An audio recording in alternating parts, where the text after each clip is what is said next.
All right. So that's that. It's axle time. So remove pinch bolts and upper tie rod ends, and then the axle bolts, and that should allow the thing to pop off.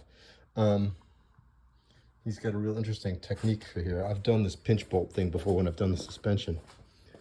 So what he's saying to do is remove this tie rod end here and that, and then this allows the whole thing, this whole spindle, to come out this way. The bolts that I want to take out are those ones in there, and those hold the axle, which is this, to outside here.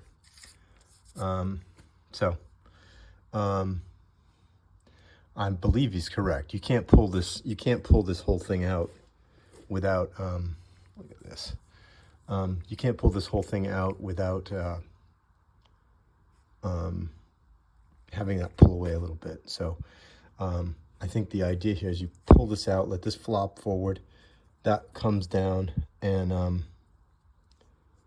you can pull the that out. Now eventually I'm going to actually have to remove this whole thing because, which might be kind of difficult with them not connected, because that thing's got to turn, and that's got a ton of torque on it. Ask me how I know. I know because I did it before. But maybe we just replace that. The boots are wrecked. The boot there is torn, as you can see, and so that needs to be replaced. Okay. Anyway, let's get this pinch bolt off. This is notoriously difficult. Now, when I put this in last time, I slathered it with anti-seize, so that may help. It may not. All right, on to removing pinch bolts. This is unbolted. That's unbolted. I've been smacking this down as this, but I should have taken this out. What's his name? My man told me to take that out. So that's coming off. That's doing its thing. Should be actually pretty loose in there. That doesn't seem to move it anymore. But anyway, this should come out. We'll punch that out. There's a little half moony thing which he mentions. It actually does. There's a thing on the back that holds it from turning. Okay, that's out now. As you can see, it's got a little hexagonal thing. That's for turning this. There's a divot there. Let me see. Can you see it? There it is. That needs to be in the right position for that bolt to go through from the back. So that bolt comes in from the back. You can see how it's cut, and it goes that way, and then there's a shoulder on the, then it goes that way, and there's a shoulder on the back that keeps it from turning. Look at that. Anti-seize to the freaking rescue. That's the pinch bolt. That came out, and I literally pulled it out with my fingers. It was that easy. This thing here is still stuck, but that'll pop out in a second. All right, that's all loose. And now it's to get those out.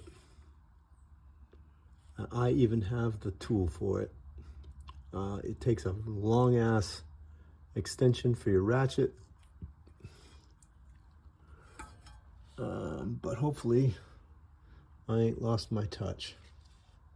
Okay, so here's how I'm doing this. I got this giant ass freaking wrench, and I'm holding it on the axle stud, which is torqued a lot. I know because I've done it before. I'm gonna have to untorque it actually, eventually. And I'm sticking that double square bit in there with this very long extension on my ratchet and a socket that fits the end of that square bit. With that held there, it can hold it from spinning. It breaks that loose, and then it's very easy. Once it breaks loose, you can take it out with your fingers. There it is. Rule number, I don't know which one, but when using great deal of torque and force, always wear freaking gloves, because that is always going to let go and cause that. In case I didn't mention, this is the kind of jiggery pokery that I have to resort to. A giant wrench held on there. I can just get in there, and thus far I've gotten 5 out of them. I think there's 6. All right, there's 6 of them.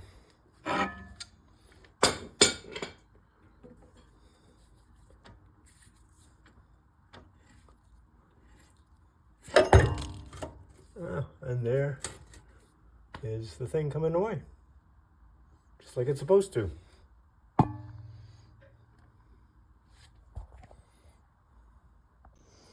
Okay, I did that other side. I'm going to do this side now. So I'm not going to bother recording it. Hopefully it all goes the exact same way.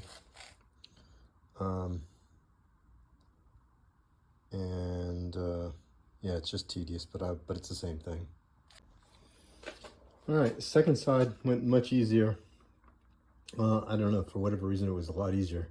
I think the rotation of that thing made it easier to pop them loose. But anyway, they're all out. Took me half as much time on this side as it did on the other side. So now we are all the way down to, let's have a look. That's done, that's done. I haven't done that. It's gonna make a mess. Gotta clean up the oil pan and make sure I have something to catch all the shit when it comes off. It says take nuts off the bottom of the motor mounts. Remove the ground strap. So I could actually do that. I don't think I need to loosen the subframe bolts. I really don't. I don't know. I guess we could try it and find out what happens. So I think we check off the pinch bolts and upper tie rod ends, the axle bolts. That'll leave the coolant block drain. Maybe I do that tomorrow, and we take off the bottom of the motor mount nuts and that ground strap. Assuming I can find out where that ground strap is. But let's do that. I got half an hour, and then I gotta clean myself up. So that's the motor mount, and it's really quite easy to get to, at least on this side. Early on, that's a 1/2 inch. I get the 1/2 inch, it's coming off, no problem. I'm noticing as I'm doing this that this is all covered in crud. And I'm going to end up putting something in there. Now, I am intending to take this apart and clean the whole freaking thing up, but I don't want to introduce that. But I don't want to introduce more into that than I should. So I'm thinking I could stuff something in that passage right there, and then that one there, and that should keep anything from getting in there. So I should do that before I get a lot further. Bolt and washer from one side of the motor mount. That's what goes on the bottom. Oops, I lied. Look at what I found. Lock washer. So the washer, lock washer, and then this nut. Okay, both the nuts and bolts and all that stuff for the motor mounts are off. And now there's supposed to be some kind of ground strap over there. Which must be to the subframe because I don't know what else it would attach to. But we'll take a look. I remember it being kind of over here, over there. So excited. We found it, just like Gollum would say, right? There it is. Covered in crud. I have no idea what size that is. But it goes to the alternator, unsurprisingly, so we got to get that one off. I'm going to hit that with some brake clean and clean it off, and then I can see what I'm looking at, and then I can get it off. Hooray, ground strap. Okay, we got the ground strap removed. I took the wire off, and I put the bolt back. So when you're wondering about that, you're probably going to forget to attach that. But ground strap, follow your directions, ground strap, attach it, and it's a 1/2 inch, so it does it it's pretty normal size. Okay, that's all of that stuff done. Got the coolant block drainage we can do tomorrow, or the next day I get a chance to do this. That's done, that's done, that's not done, this happens when we come out. The heater hoses are already gone. So the hoist gets set up. The reason he did that in that order is because he dropped the subframe a little bit to help him get the thing out. But I shouldn't have any problems with height. My crane should go plenty high. And to hoist, to pull that out, I've cleaned out most of the stuff. So anyway, we'll empty out the any residual coolant here.